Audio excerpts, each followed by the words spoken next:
Terceira parte do nosso Evangelho no Lar, capítulo 15, do Evangelho segundo o Espiritismo. Fora da caridade não há salvação. Vamos entrar hoje nas instruções dos Espíritos, no tema que reproduz o título do capítulo, Fora da caridade não há salvação. Uma mensagem psicografada pelo apóstolo Paulo, em Paris, em 1860, ou seja, pelo autor da epístola que nós lemos hoje na nossa mensagem de abertura, né? Uma epístola de Paulo também que nós lemos hoje na nossa mensagem de acordo. Bom, então aqui nesse tema, no item 10, Paulo diz o seguinte: meus filhos, na máxima fora da caridade não há salvação, estão contidos os destinos dos homens na terra e no céu. Na terra, porque à sombra desse estandarte, eles viverão em paz. No céu, porque aqueles que a tiverem praticado encontrarão graça diante do Senhor.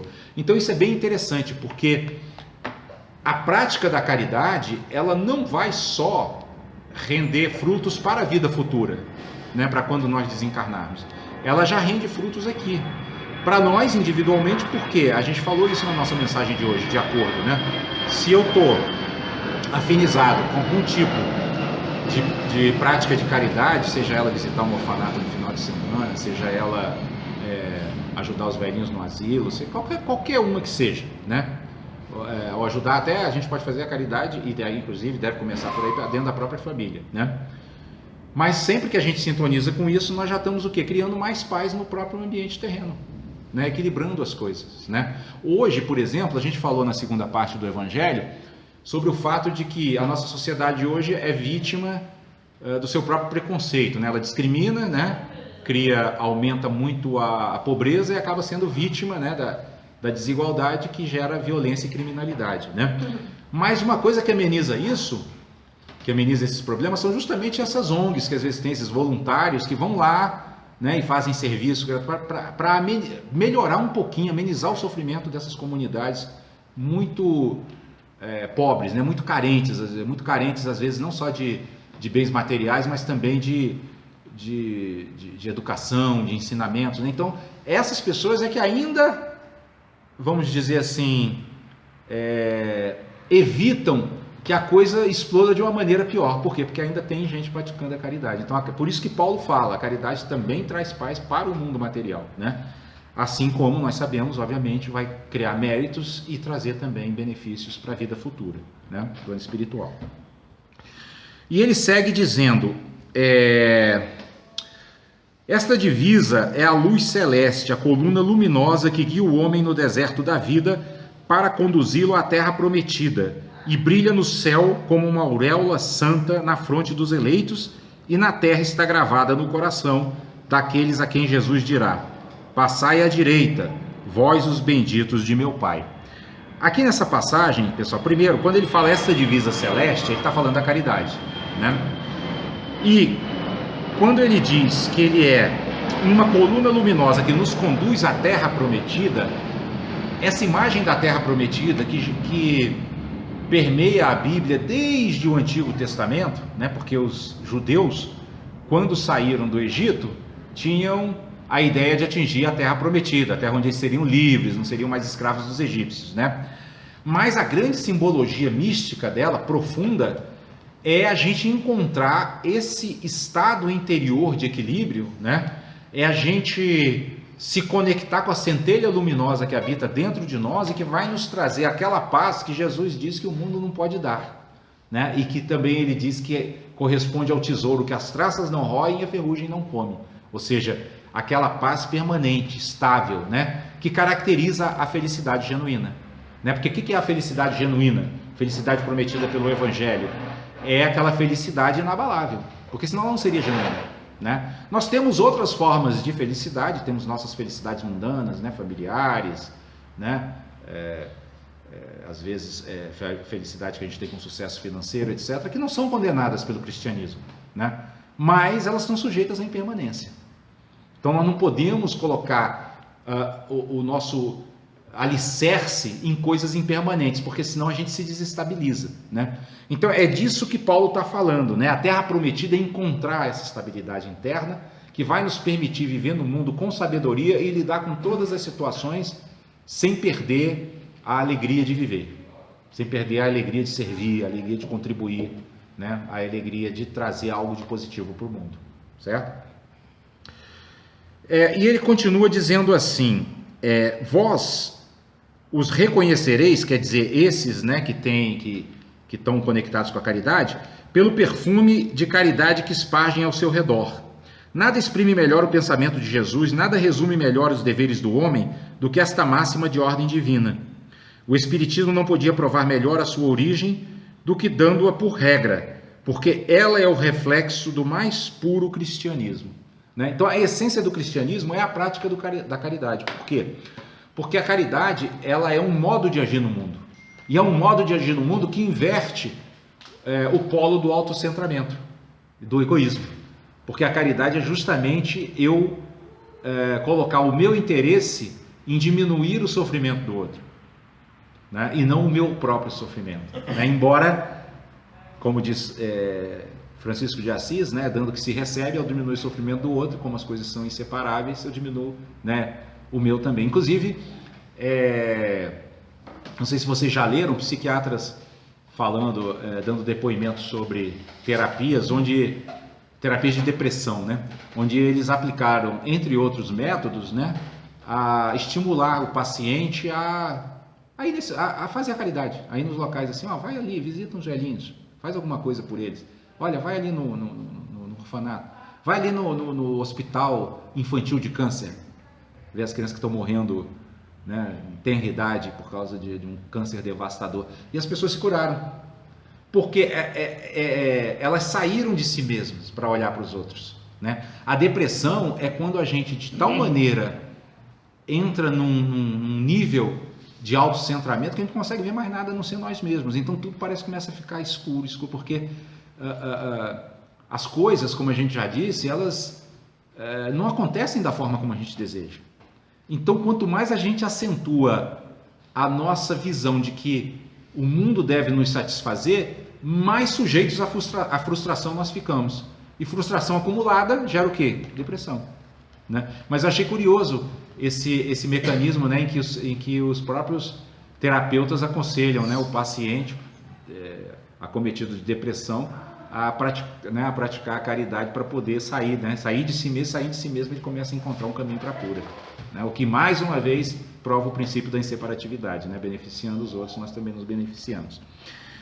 E Paulo segue dizendo o seguinte: com um tal guia, ou seja, a caridade, o homem não se perderá jamais. Aplicai-vos, pois, meus amigos, em compreender-lhe o sentido profundo e as consequências, e em procurar por vós mesmos todas as suas aplicações.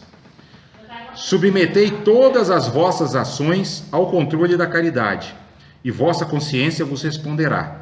Não somente ela vos evitará de fazer o mal, mas vos levará a fazer o bem. Porque não basta uma virtude negativa, é preciso uma virtude ativa. Para fazer o bem é preciso sempre a ação da vontade. Para não fazer o mal, basta frequentemente a inércia e a negligência. Ainda tem isso, né? A caridade, como ela é uma ação positiva, é algo onde eu me movo, né, em direção ao outro, né? Ela é o melhor antídoto para que a gente não pratique o mal, né? Inclusive porque Kardec também explica na própria codificação, no Livro dos Espíritos, se eu não me engano, em uma das respostas do Livro dos Espíritos, ele explica que se omitir muitas vezes já é praticar o mal, porque se a minha omissão gerar prejuízo, né, eu já estou do ponto de vista da justiça divina me responsabilizando por aquele mal que eu poderia evitar e não evitei, né? E isso vale muito para qualquer coisa, né? Para qualquer coisa que a gente possa fazer, que a gente teve a ideia de fazer, mas muitas vezes deixou de fazer. Não vou falar isso não, não, isso aí deixa para lá, né? Às vezes até por autointeresse mesmo, né? Porque assim a gente fala, não, se eu disser isso, o pessoal vai me criticar, né? Eu acho que aquilo é o que deve ser dito, mas, né? Às vezes a gente, para não entrar em conflito, né? E Jesus deu o exemplo exatamente contrário, né? Ele entrou tanto em conflito com os da sua época que foi crucificado.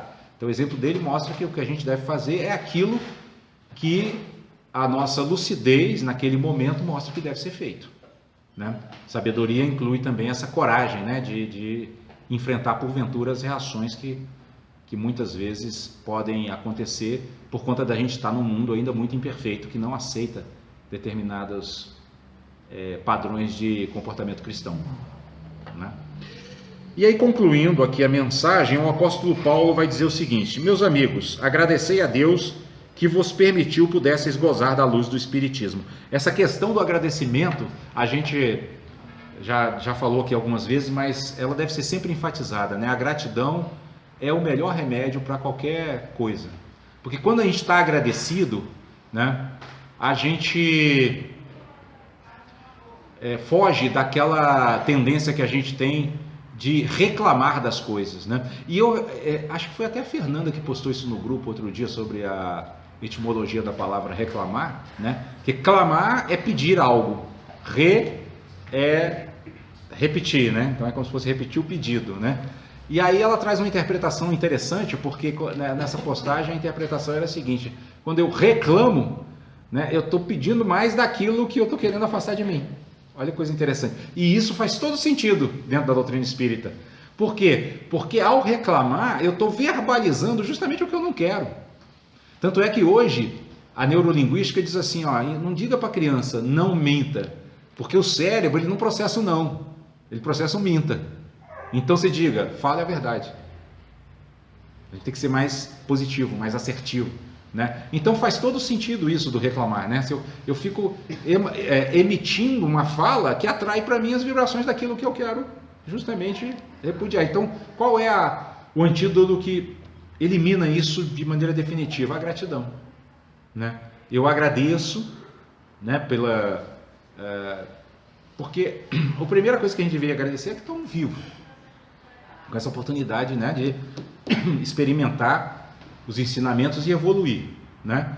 E se as coisas não aconteceram do jeito que eu desejo, entregar nas mãos de Deus, que é uma maneira que no budismo eles chamam de soltar, entregar na mão de Deus eu solto. Ao soltar, o que acontece? A gente relaxa. Ao relaxar, nossa vibração se equilibra. Ao se equilibrar, se harmoniza com os planos elevados. Ao se harmonizar com os planos elevados, a minha visão se abre, aí eu passo a ter olhos para ver, como diz Jesus, e consigo resolver o problema. E reclamando eu faço o contrário, eu obscureço a minha visão, né? E aí Paulo segue dizendo,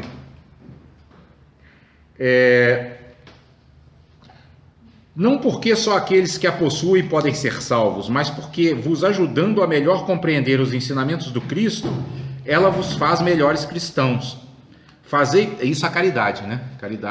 A prática da caridade nos faz entender melhor os ensinamentos do Cristo e, portanto, nos faz sermos melhores cristãos. O que mostra que o cristianismo ele tem as duas coisas, né? Ele tem a sua parte reflexiva, né? Teórica, vamos dizer assim, mas tem a prática, elas se retroalimentam, né? Porque quanto mais eu pratico, né, mais eu compreendo os ensinamentos, e quanto mais eu compreendo os ensinamentos, mais eu consigo praticar a caridade. Né? Então são duas coisas que andam de mãos dadas, né? Ação e reflexão. Fazei, pois, que em vos vendo se possa dizer que o verdadeiro espírita e o verdadeiro cristão são uma só e a mesma coisa, porque todos aqueles que praticam a caridade são os discípulos de Jesus, qualquer que seja o culto a que pertençam. Esse final, que é a última frase dele, é muito bonito, porque quando ele diz aqui que esses que praticam a caridade é que são os verdadeiros seguidores de Jesus, independentemente do culto que praticam, ele está incluindo aqui os ateus também. Parece paradoxal para uma mente comum, mas para quem está estudando o Evangelho, isso é bem compreensível. Mesmo os ateus que praticam a caridade são discípulos de Jesus. Porque estão aplicando o ensinamento. Ou seja, em resumo, o que realmente eleva, né, salva, conduz a uma evolução, é a prática da caridade. Não é se eu pertenço, se eu sou espírita, se eu sou evangélico, se eu sou católico, se eu sou muçulmano, se eu sou budista, né? É se eu pratico o bem, que vai ser o tema do nosso, se eu não me engano, capítulo 17 aqui do Evangelho segundo o Espiritismo.